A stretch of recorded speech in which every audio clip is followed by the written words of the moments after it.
Okay.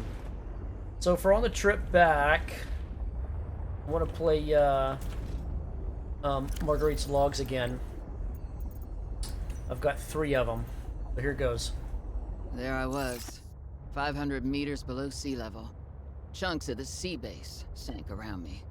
One hand gripped the monster's scales. The other was clamped around the shard of metal I'd lodged into her eye socket. A Reaper. Wounded, maybe, but still deadly. I'd already taken out one eye. I damn near carved out the other. We were headed for the void at the crater's edge. Blinded, she was spiraling deeper. I had a choice. Hold on, or let go. I clung for dear life as she took us deeper. I had 1 minute of air in the tank. Back then, I could go another 3 with what I had in my lungs.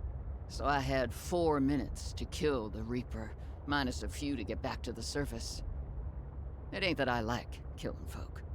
It's just sometimes what you need is on the inside of someone else's ribcage. I killed that beautiful, terrifying creature, and I made for the surface. When I caught my breath, I realized we'd come further than I'd thought. I was surrounded by watery void, just me and ocean. Nothing else. That far out to sea, swimming back for land wasn't an option. I'd die from exhaustion long before I made it to shore. All I could do was survive long enough to wash up somewhere.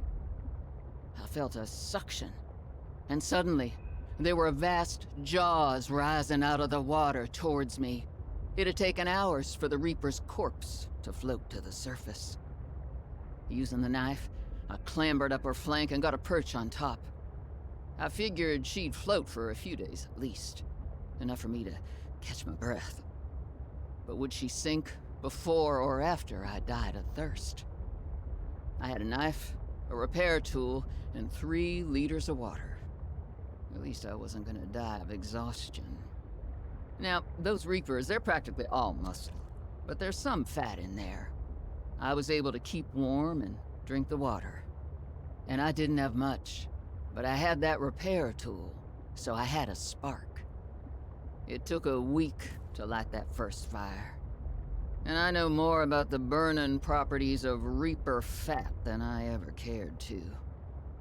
I had to ration fires, but as they burned, I could smoke meat that I carved out of the beast's ribcage.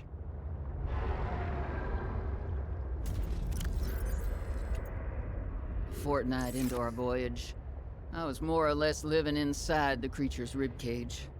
It meant shelter, and it meant food. The flesh was starting to rot. The stench was unlike anything I'd ever smelled. As we floated, the temperature dropped, and the rotten meat began to stiffen and freeze. Slowly, almost imperceptibly, the Reaper began to lose buoyancy. We sank a little each day. My sanctuary was becoming my tomb, and I was at the mercy of the current and the winds. Until one day, I saw a smattering of penguins in the distance. Swimming birds usually mean solid land of some kind. I was lucky. The winds followed their path. Hours later, I saw a blessed sight. An unmoving cloud sitting upon the water. Land. It renewed my spirit as I watched the land get closer and closer. The Reaper slowly sank, but I was no longer worried. When the Reaper finally sank below the water, I was close enough to lazily swim my way to shore.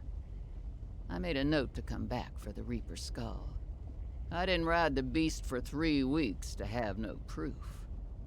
Land never felt so good, even in this Arctic hell. That's cool.